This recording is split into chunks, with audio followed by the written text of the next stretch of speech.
Hello everyone, this is Aarti. Welcome to SR education online classes. आज की class में हम जो डिस्कस करेंगे इंग्लिश पेडागोजी से related MCQ test series 1 number के डिस्कस करेंगे। चलिए डिस्कस करते हैं question number first. Which of the following is या आर कैरेक्टरिस्टिक ऑफ लैंग्वेजेस। इसमें कहा है कि कौन सी जो विशेषता है वो भाषा के बारे में रहेगी, वो बताना है आपको। ऑप्शन ए में कहा लैंग्वेजेस इज स्ट्रक्चरल सिस्टम, या ऑप्शन बी रहेगा लैंग्वेज इज यूनिक सिस्टम, या ऑप्शन सी में कहा है नीदर फर्स्ट या सेकंड रहेगा, या ऑप्शन डी रहेगा फर्स्ट या सेकंड, दोनों आंसर रहेंगे हमारे। तो इसका जो राइट आंसर रहेगा ऑप्शन नंबर डी रहेगा। जो भाषा की विशेषताएं हैं वो ऑप्शन नंबर ए में जो कहा था लैंग्वेज इज स्ट्रक्चरल सिस्टम, भाषा एक संरचनात्मक प्रणाली होती है, तो ये बिल्कुल सही कहा है। और सेकंड ऑप्शन में कहा था कि लैंग्वेज इज यूनिक सिस्टम, भाषा एक अद्वितीय प्रणाली होती है, और दोनों ही जो ऑप्शन है बिल्कुल सही रहेंगे। चलिए अगले क्वेश्चन को डिस्कस करते हैं। The primary functions of languages are.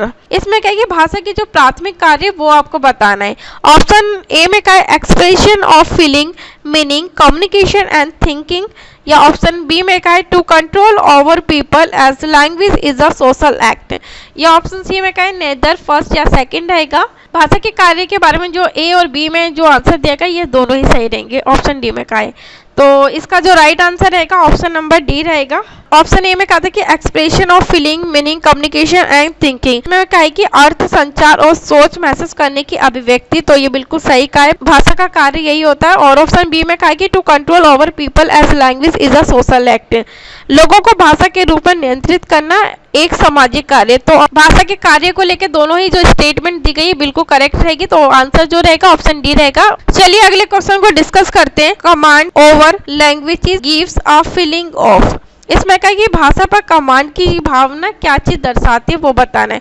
Option A में कहा कॉन्फिडेंस या आत्मविश्वास, या ऑप्शन बी रहेगा सेटिस्फैक्शन संतुष्टि, ऑप्शन सी में कहा सिक्योरिटी या सुरक्षा रहेगा, या ऑप्शन डी रहेगा नन ऑफ दिस, इनमें से कोई नहीं। तो इसका जो राइट आंसर रहेगा ऑप्शन डी रहेगा none of this.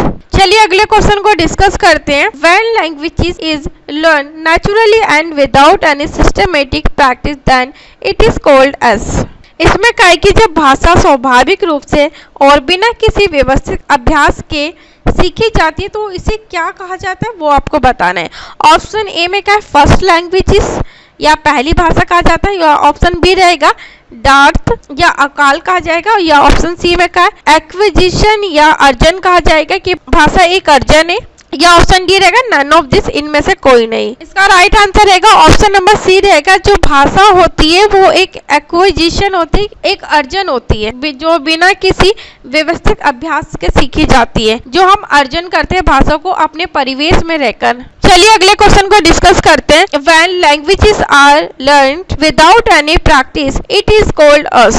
Option A में क्या है लर्निंग का, ऑप्शन बी में क्या फर्स्ट लैंग्वेज पहली भाषा के रूप में, या ऑप्शन सी रहेगा एक्विजिशन या अर्जन रहेगा, या ऑप्शन डी में क्या है एरुडिशन ज्ञान विस्तार करना।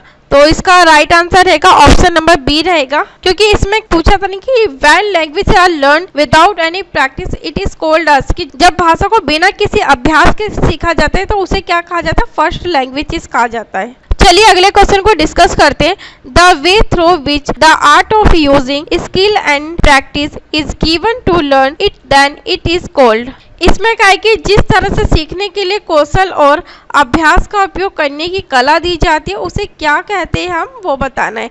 ऑप्शन ए में क्या है लर्निंग, एक्विजिशन या अर्जन रहेगा, ऑप्शन सी में क्या है एरुडिशन ज्ञान विस्तार करना, या ऑप्शन डी में क्या है रेसिटेशन का अर्थ होता है शाश्वत पठन। इसका राइट आंसर रहेगा ऑप्शन नंबर ए रहेगा, लर्निंग होता है सीखना।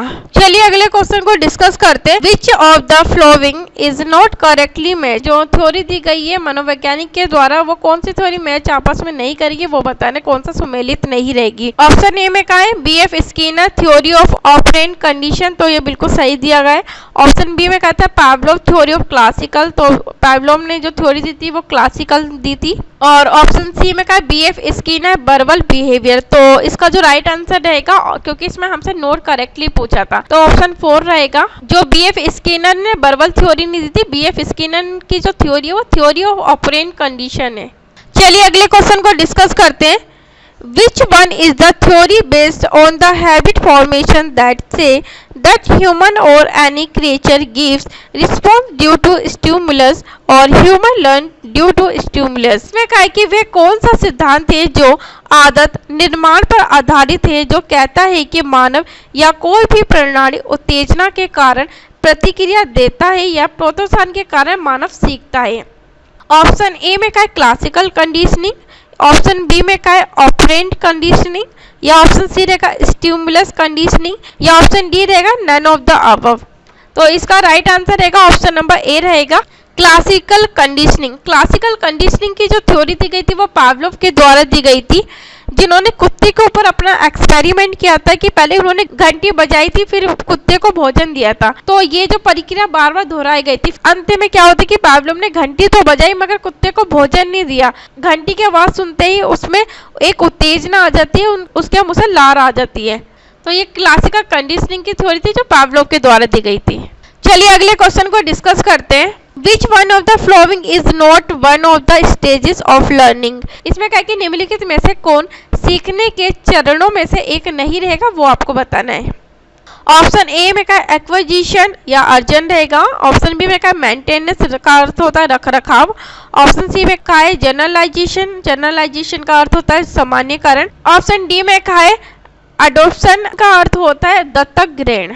तो इसका राइट आंसर जो रहेगा, जो लर्निंग होती है जो हम एडॉप्ट नहीं करते, दत्तक ग्रहण नहीं करते, बाकी एक्वाजिशन, मेंटेनेंस और जनरलाइजेशन ये तीनों ही हमारी लर्निंग ऑफ स्टेजेस है। तो वो उसका आंसर ऑप्शन डी रहेगा एडॉप्शन। चलिए अगले क्वेश्चन को डिस्कस करते हैं। The aims is that the child should learn to do the task both accurately and quickly. The statement fit to which of the following stage? इसमें क्या है कि उद्देश्य ये है कि बच्चों का कार्य को सही ढंग से करने के लिए सिखाना चाहिए और जल्दी से बयान निम्नलिखित चरणों में से किस पर फिट बैठता है वो आपको बताने की कौन सी स्टेटमेंट बच्चों को सिखाने के टाइम बिल्कुल सही रहेगी।